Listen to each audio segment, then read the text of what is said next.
The Miami Dolphins are coming off by far their best and biggest win of the season Sunday in Atlanta. They are now 2-6 on the season, preparing for a short week against the returning Lamar Jackson and the Baltimore Ravens in a game where this could determine their entire season moving forward in the second half. We're going to talk about all of it here tonight on the Big Fight Field channel. It's a short week. The Dolphins play on Thursday night, so you know what that means. We are going to give you a preview on Tuesday night because that's what we got to do when the game is on Thursday. And this week, the Miami Dolphins are playing on Thursday Night Football at home against the Baltimore Ravens. And you look back on Sunday, and I still think about that game on Sunday and watch the highlights against the Atlanta Falcons because it felt like we know what direction we want this team to go in. Okay, this team needs a total reset. Head coach, general manager, quarterback. How many times have I been saying that for the time this season? I've been saying it a lot, but it just you got reminded. You got reminded on Sunday how good it feels to win. Okay? And for people that are saying they're doing it against bad competition, the Falcons are not a good football team. I've got news for you. The Falcons had the second ranked defense in the NFL going into Sunday's game. The Falcons had the seventh ranked offense going in the NFL going into Sunday's game. So, for all you people out there saying that they did not beat a good team, I'm sorry, but they sure as hell did. The Atlanta Falcons were a good football team. Are they a confusing football team? Yes, they are. They're probably the most confusing football team in the NFL. I don't know how you go from beating the Buffalo Bills at home on prime time to losing by 24 points at home against the Miami Dolphins, who are a bottom 5 team in the NFL. I don't care what any Dolphins fan says. It's just the bottom line. It's the facts. The Dolphins suck still. They're 2-6. You shouldn't give them any wiggle room whatsoever. You shouldn't give them less criticism. You shouldn't pump the brakes because they beat up the Atlanta Falcons. They still aren't good. They still need a lot of room. They still have a lot of holes on this team.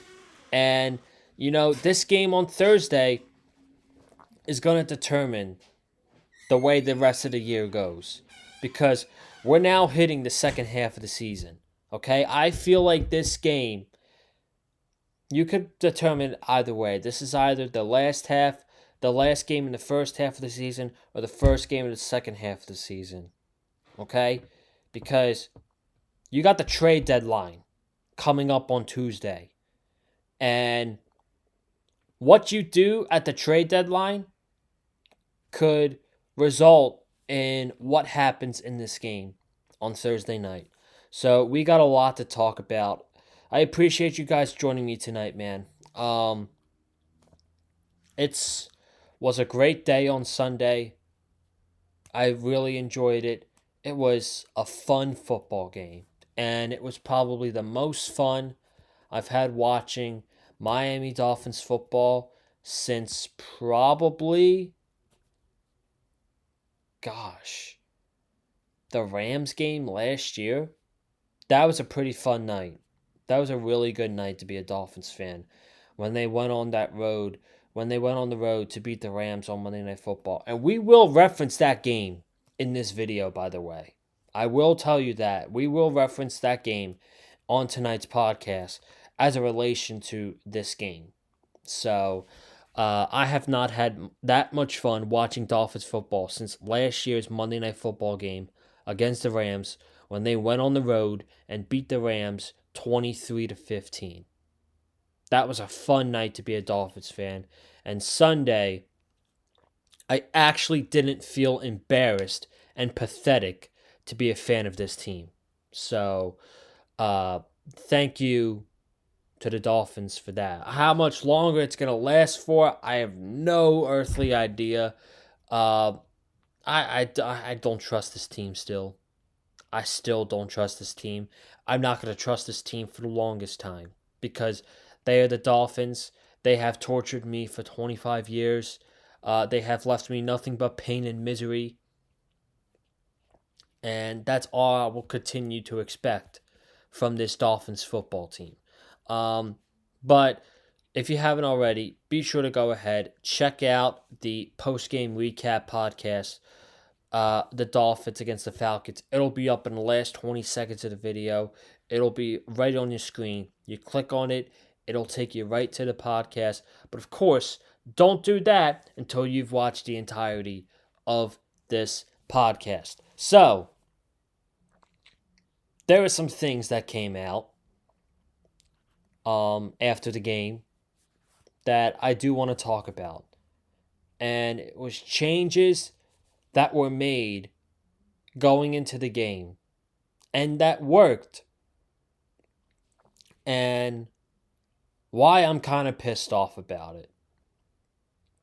So, the team made 4 changes going into this game against the Falcons. Number 1, instead of Frank Smith being in the booth, Frank Smith was on the sidelines. Why is that important? Because he can be in Mike McDaniel's ear during the game, telling him what he's doing wrong and what to adjust to. He can be in the ear of the players, what he's seeing on the field, especially Tua Tagovailoa. Frank Smith being on the sideline is great for the Dolphins offense. So that's the first change they made. The second change they made was using all 3 running backs in the running game. Devon Achane, Ollie Gordon, and Jalen Wright. All 3 of them were featured in the Dolphins running game on Sunday. The third change they made was using a 6th offensive lineman and Daniel Brunskill in the running game. Now, I don't know if this was because Julian Hill didn't play against the Atlanta Falcons, but using a 6th offensive lineman in the running game, it worked. I'll tell you that much. It worked. And it's whether Julian Hill plays or he doesn't play, that is something that the Dolphins and Mike McDaniel should implement more often. Using a 6th offensive lineman in the running game as a tight end because it works. And it works well. You saw it on Sunday. 141 rushing yards against the second best defense in the NFL. And then finally, apparently, according to Tua and Mike, McDaniel had a lot of one-on-one time with the players, and he was more stern and intense with the players and all that stuff. So, hearing all this about Frank Smith and all 3 running backs and Brunskill and being more stern with the players, that's great. But you know what pisses me off about all of this? Why wasn't these changes made earlier in the year? Why did you wait until you were 1-6 going into week 8 after you came off a 25-point loss to the Cleveland Browns, bro? Why did you wait till week 8? I'll tell you exactly when these changes should have been made. These changes should have been made when you lost to Buffalo. When you lost to Buffalo and you went 0-3 and you were somewhat encouraged after that loss because of the way the team fought for Mike McDaniel. You expected to get your doors blown off you by Buffalo. You went in there, you competed with them the whole game. But you had 10 full days until your next game against the Jets on Monday Night Football. So that is when you should have made these changes. That's when you should have decided, you know what, instead of Frank Smith being on the booth, Frank Smith is going to be on the sideline. We're going to use all three running backs instead of Jalen Wright being inactive for absolutely no reason. Hey, the run game is struggling. Let's put a sixth offensive lineman in there. Let's use Brunskill as a tight end, but he's going to be a sixth offensive lineman. That's when you should have made those changes, man. That would have helped you, probably, against teams like the Carolina Panthers. That would have helped you against the LA Chargers. That would have especially helped you against the Carolina Panthers because you couldn't run the ball against the Carolina Panthers because the Dolphins had 20 rushing yards all game against the Carolina Panthers. They were up 17-0 and they couldn't run the ball. They couldn't put it away. They blew it. Okay, they were able to run the ball against the Chargers, but Tua had multiple turnovers. The defense was horrendous in that game, as they have been all year. You realize every single loss we've had, the defense has been horrible outside of the Jets game and the Falcons game. Those are the only two games the defense has played good. And oh, look at that. Those are the two teams we have wins over this year. The Jets and the Falcons. But my point is, with these changes that were made this week against the Falcons, this past week against the Falcons, why wasn't that made? Later, why were these changes not made earlier in the year where you actually could have saved your season? Because I sound like a broken record. I do. And I'm sorry.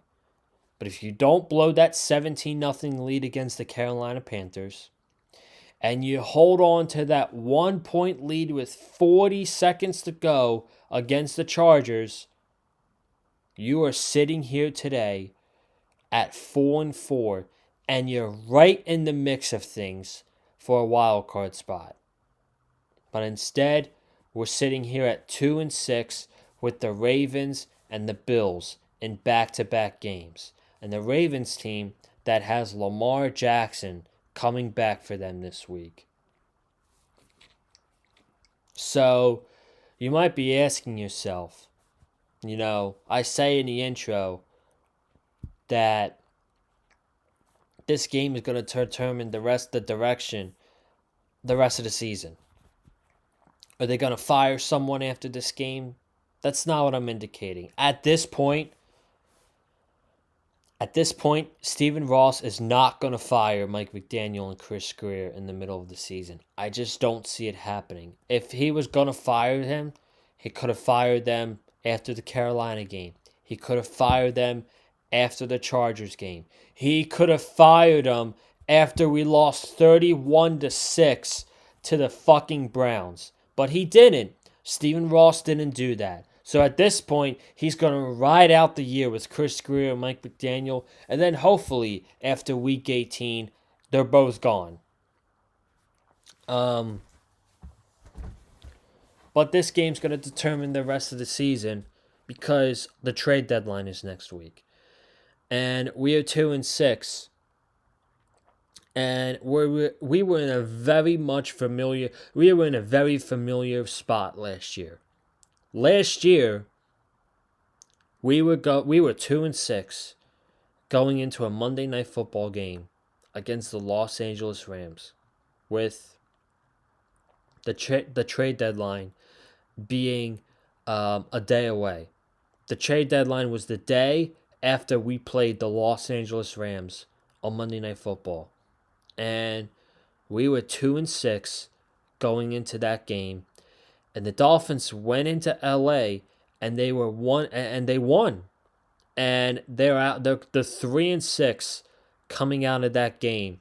And they thought to themselves, we could trade Calais Campbell and get a couple draft picks. We could trade a couple of these guys and get some more draft capital. But they didn't do it because, they believed in the team to try to go on a run at the end of the year and make the playoffs. And, you know, I guess I'll give a little bit credit to them. They did go on a winning streak for 3 games, but then they lost to the good teams at the end of the year when it mattered. They lost to the Packers on the road, and they lost to the Houston Texans on the road. They couldn't get the job done when it mattered. It costed them. And, they were 2-6 last year just to finish 8-9 and miss the playoffs by a game. So, and then you get a mid-round draft pick.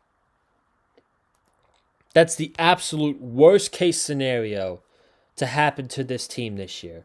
Is we go on a run and we get all these wins and you get all this belief and you get all this hopium in the fan base and you blow it when it matters and you lose the last week of the season and you miss the playoffs at 8-9 or 9-8. That's the absolute worst case scenario for this team right now. The best case scenario is they are still in contention for a top 5 draft pick. A lot of fans are going to say, we need to tank for the first draft pick, or we need to not win a game the rest of the season. I'm not in that boat, man. It is hard to win in this league, okay? And these players, they're not being paid to lose. These players are being paid they're playing for big-time contracts. Whether that is going to be with the same team for next season and years to come, or whether that's with another team for years to come. These players are playing to get big-time contracts. So they are not going to throw in the towel on the season, no matter what the record is. And I think after Sunday, this team is fully capable of winning a couple more games this season. I'm not talking hopefully 6 more games. I'm talking 3 games. Okay? You look at the rest of the schedule. They play Baltimore on Thursday. They play Buffalo. They play Washington. You get a bye. You play the Saints, the Jets, Pittsburgh, Cincinnati, Tampa Bay, and the Patriots. I think they have 3 winnable games on their schedule, if I'm being honest with you. You got the Saints, the Jets, and Cincinnati. Those are the only winnable games that the Dolphins have on their schedule left in the season. And that's 5 wins. So that could potentially still get you a top 5 draft pick. So for the Dolphin fans that are complaining that they won, you're still in contention for a top 5 draft pick. But my point is, this is a huge game for the Dolphins, a really big game, because this will determine the rest of the season. If you lose to the Ravens on Thursday night, which is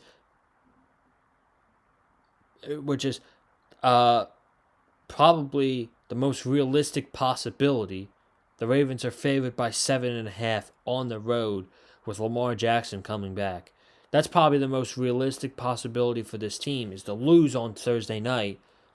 You're sitting at 2-7. You have no shot at the playoffs. You are probably going to be looking to shop players like Bradley Chubb, Jalen Phillips, Matthew Judon. I wouldn't even be surprised if teams call for Minkah Fitzpatrick. That's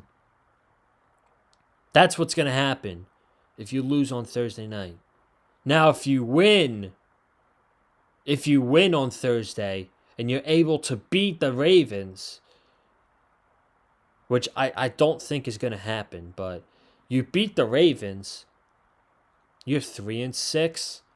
The organization is going to think they're right back in it. And they're going to keep this. They're not going to make any moves. And they're going to ride out the rest of the season. And whatever happens, happens. So that's kind of why this game is important. Because I think if they lose, they're going to trade players. If they win, they're going to keep these players that they might have traded a couple weeks ago. And they're going to try their best to compete and contend for a wild card spot. Now, do I think this team is capable of competing for a playoff spot? Absolutely not. There's too many holes in this team. Mike McDaniel is the biggest one. Offensive line sucks. Even when you got James Daniels and Austin Jackson coming back, I don't trust them to stay healthy. Tua Tagovailoa has been a turnover machine this season. The Dolphins' defense is bottom 5 in the NFL. The only bright spots all year have been Devon Achane and Jalen Waddle. Those are the only 2 bright spots on the team this year. Is those 2 guys. And now you get to Thursday and you're playing a Ravens team that is coming off a win against a red-hot Chicago Bears team. They beat the Bears with Snoop Huntley. They scored 30 points with Tyler Huntley. And now Lamar is back against this Dolphins defense. And this is the perfect get-right game for Lamar Jackson, because this is not only a big game for the Dolphins, this is a big game for the Ravens too. The Ravens are 2-5, but they are still very much in the thick of things for the playoffs. You look at the Pittsburgh Steelers' schedule. It is an absolute gauntlet the next couple weeks. They play the Colts this week, then they play the Chargers, and then I think after that they play Cincinnati, then they play the Bears, and then they play the Buffalo Bills, I think the week after. So they have a lot of really, really tough games coming up. And if you're Baltimore and you see that, you got to start stacking those wins, because they will be right back in the thick of things. They will be right back in contention for the AFC North. Here comes the Ravens with Lamar Jackson and all the defensive players that were injured. They had 7 backups starting against the Houston Texans in Week 5. They look atrocious. And now everybody's back. The Dolphins caught the Ravens at a bad time. I hate to admit it, but it's true. This team caught the Ravens at a bad time. I hope I'm wrong. I really do. I want this team to win on Thursday. I'm not going to sit here and be like, tank for a draft, tank for the first pick after Sunday's win. A big primetime game like this, I want my team to go out there and win. Is this team capable of beating the Baltimore Ravens? Yes, 100% they are. They've done it before on this stage. It was a totally different team 5 years ago, but still, they've done it. This Ravens team is dangerous. Lamar, Derrick Henry, you got to worry about both of them in the running game. Dolphins have the worst run defense in the NFL, and you got to worry about both Lamar Jackson and Derrick Henry. They're in for a rough night. I'm sorry, they're in for a really rough night. And you look at that Baltimore defense, and their stats aren't good. But again, they were playing with a lot of backups. All their starters are back. All their starters in the secondary are back. Roquan Smith's back.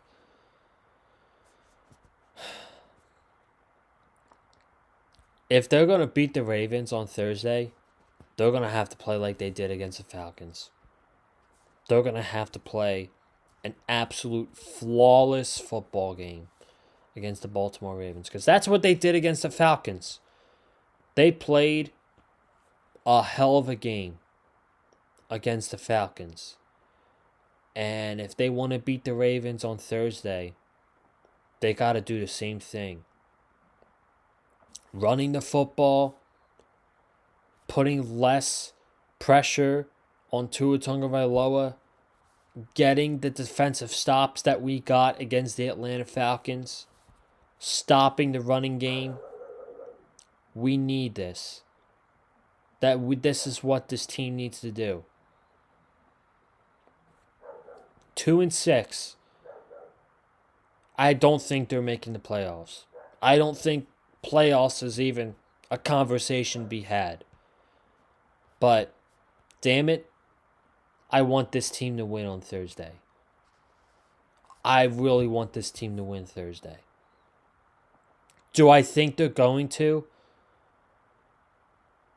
Realistically, I don't think so. But I could be totally wrong. But this is a big game. And this game's going to determine the direction in the second half of the year for the Miami Dolphins. So,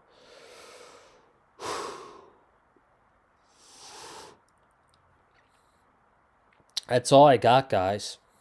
That's your preview for Ravens and Dolphins Thursday night in South Florida. So, subscribe, comment down below, hit the like button if you like what you heard from me. Follow me on Twitter and TikTok, Conlon_Joseph. We will be back on here Thursday night recapping the Baltimore Ravens against the Miami Dolphins. Will we be talking about another Dolphins win? I don't know, man. I don't know. But I'll see you guys then. Have a good night. Stay safe. And as always, stay classy. And let's go Dolphins.